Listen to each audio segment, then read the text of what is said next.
Welcome to Baz Travels. After driving 14,826 kilometers through 24 states and Washington, D.C., I've seen rocket launches to the Grand Canyon and Hoover Dam. I've explored Route 66, ghost towns, deserts, snow, and beaches on both coasts. From Vegas casinos to Alcatraz, the White House to Hollywood. Join me for a journey of the ordinary and the extraordinary. Loading destination. Simulation starting in 3, 2, 1.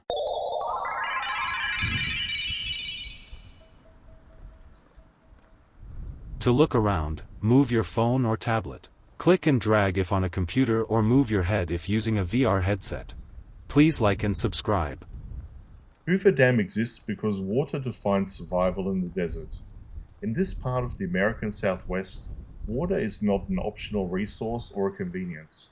It's the factor that determines whether large-scale human settlements are possible at all. Rainfall across this region is limited and unreliable. Rivers are seasonal.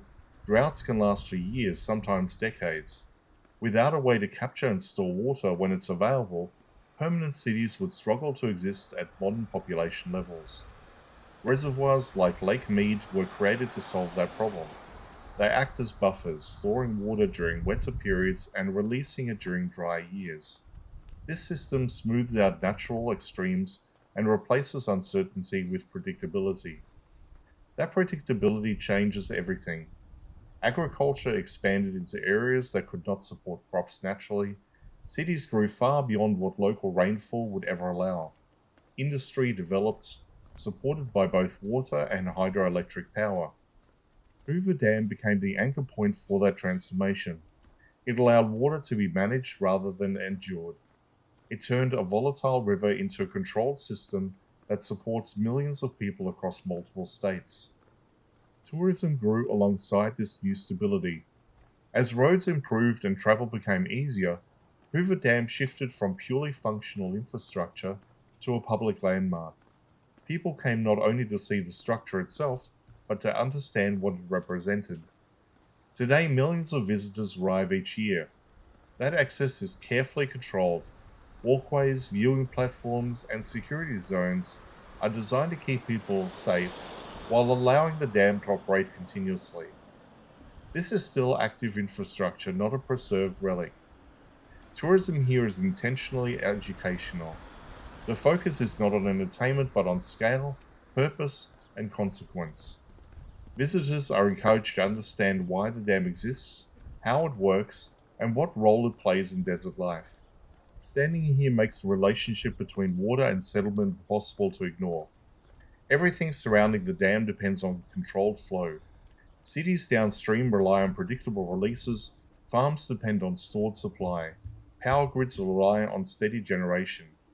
At the same time, the dam has become a reference point for modern challenges. Reservoir levels rise and fall.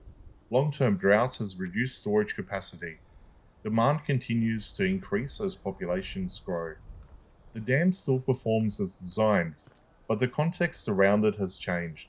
The assumptions made during construction did not fully anticipate modern climate variables or long-term consumption patterns. This creates tension. Hoover Dam represents confidence in engineering and control, but it also highlights its limits. Water can be managed, but not created. Storage can smooth shortages, but not eliminate them entirely.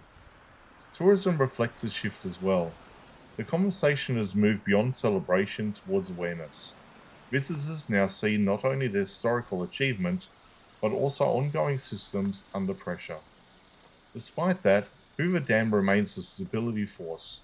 It continues to provide water, power, and flood control across the Southwest. Life in the desert still depends on how it functions reliably. Standing near the dam reinforces a simple reality. Roads, cities, tourism, and industry exist here because the water can be stored and shared. Without that control, the desert would quickly reassert itself. Hoover Dam is not just a monument to the past. It is part of a living system that supports daily life for millions of people. The river flows below, the reservoir stretches behind, and the desert surrounds it all. This place tells a larger story, not just about engineering, but about adaptation, about how humans respond to harsh environments and how water remains the most important resource in the desert, shaping everything that exists around it.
Simulation terminated. Please comment, like and subscribe.